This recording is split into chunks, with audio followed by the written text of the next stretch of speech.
आपको याद होगा कि हमने अपनी पिछली वीडियो में टीएमसी के जनरल सेक्रेटरी अभिषेक बनर्जी के बारे में बताया था, जिन्होंने कलकत्ता हाई कोर्ट को टारगेट करते हुए कहा था कि Calcutta high court BJP leaders को प्रोटेक्शन ग्रांट कर रहा है और जुडिशरी पर भी काफी सवाल उठाए थे।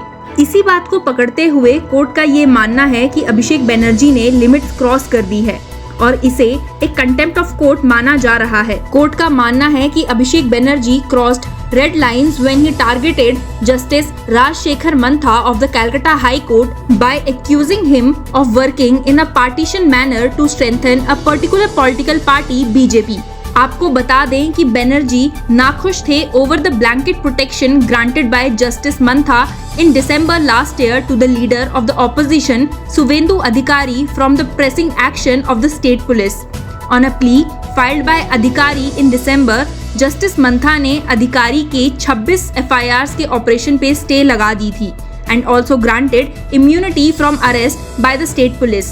उन्होंने स्टेट पुलिस से ये भी कहा था कि सुवेंदु अधिकारी के अगेंस्ट कोई भी फ्रेश FIR फाइल करने से पहले स्टेट पुलिस को कोर्ट की परमिशन लेनी पड़ेगी। अधिकारी को दी गई प्रोटेक्शन जरूरी थी because of the witch hunt launched against him by the police. Suvendu Adhikari द्वारा हाई कोर्ट में प्ली फाइल करने का मेन रीजन था multiple FIRs against him by the police, क्योंकि वो एक बीजेपी प्रोग्राम में उपस्थित थे to distribute blankets to poor people in Asansol on 14 December. पर इस प्रोग्राम में 3 लोग मारे गए as the crowd rushed towards the podium to collect the blankets. पर ये सब तब हुआ जब अधिकारी वेन्यू से चले गए थे। हाईकोर्ट ने इसे एक हादसा मानते हुए, जिसमें सुवेंदु अधिकारी की कोई भी भूमिका नहीं थी, प्रोवाइडेड रिलीफ टू अधिकारी। अधिकारी ने पॉइंट आउट किया कि बंगाल पुलिस तृणमूल कांग्रेस के नक्शे कदमों पर चलते हुए उन्हें टारगेट कर रही थी। इन सब के चलते बंगाल गवर्नमेंट ने जस्टिस मंथा के ऑर्डर्स के अगेंस्ट अपील फाइल की before a division bench headed by then chief justice Prakash Shrivastava, पर वो अपील खारिज कर दी गई। इसके बाद बंगाल गवर्नमेंट ने ये अपील सुप्रीम कोर्ट में भी फाइल की, जहां उसे फिर से खारिज कर दिया गया और ये केस वापस कलकत्ता हाई कोर्ट को रेफर कर दिया, जहां ये अपील एक बार फिर से खारिज हुई। After being rejected, the state government became frustrated and targeted justice Mantha. A large group of lawyers जो कि लॉयल थे to the Trinamool Congress surrounded justice Mantha's court room on 9th January and prevented other lawyers to go in. Lawyers ने justice मंथा को boycott करना शुरू कर दिया।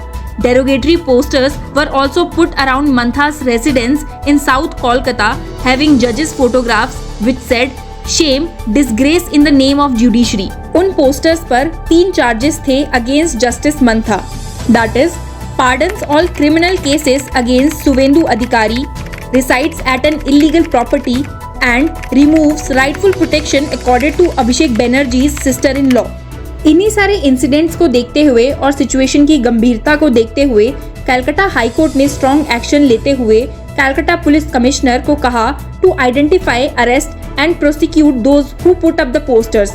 इसके बाद 6 लोग की पहचान हुई और गिरफ्तारी की गई for putting up the posters and defaming justice Mantha, and the lawyers who staged a protest in front of justice Mantha's court room apologized, but justice Mantha was continued to be criticized by the Trinamool Congress. सिर्फ justice मंथा ही नहीं बल्कि तृणमूल कांग्रेस ने justice Abhijit Gangopadhyay को भी continuously target करती आ रही है, who had passed a number of orders that made things difficult for the state government and the ruling party।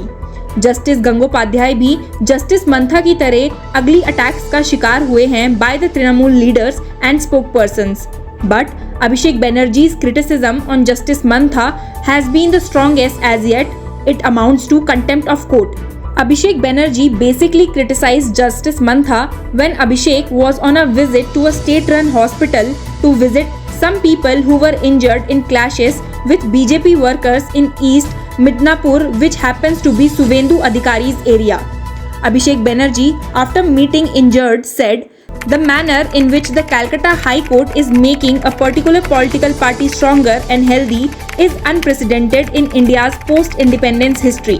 The same bench which has provided protection to Suvendu Adhikari has also given protection to Pavitra Kar, Meghnad Pal, Ashok Karan, all East Midnapur BJP leaders, and due to it, 14 people have come here with fractured arms, legs and hips. If anyone is responsible for this, it is Honorable Judges of the Calcutta High Court. Honorable Justice Mantha has given the judgment that if Suvendu Adhikari were to commit a crime in future, no action can be taken against him. Even to lodge a FIR, one has to take the court's permission. What is the High Court's compulsion? What are the compulsions of this judge that all those who are in Suvendu's shadow have to be protected? Why have the police hand been tied? Trinamool leaders द्वारा अक्सर ऐसे ही भड़काऊ और defamatory statements दिए जाते हैं against individual जजेस who pass orders that are not liked by the party and the state government. कई सीनियर लॉयर्स का मानना है कि सिर्फ chief justice of Calcutta high court ही नहीं बल्कि सुप्रीम कोर्ट ऑफ इंडिया को भी इस बात का ध्यान रखना चाहिए और तृणमूल कांग्रेस के इस व्यवहार को रेगुलेट किया जाना चाहिए। Many lawyers also argued for the exemplary punishment to Abhishek Banerjee. This was all about the case analysis of the Abhishek Banerjee and Trinamool Congress towards the judiciary and the judges of the High Court. So, what is your point of view in this? Follow Law Chakra for more news.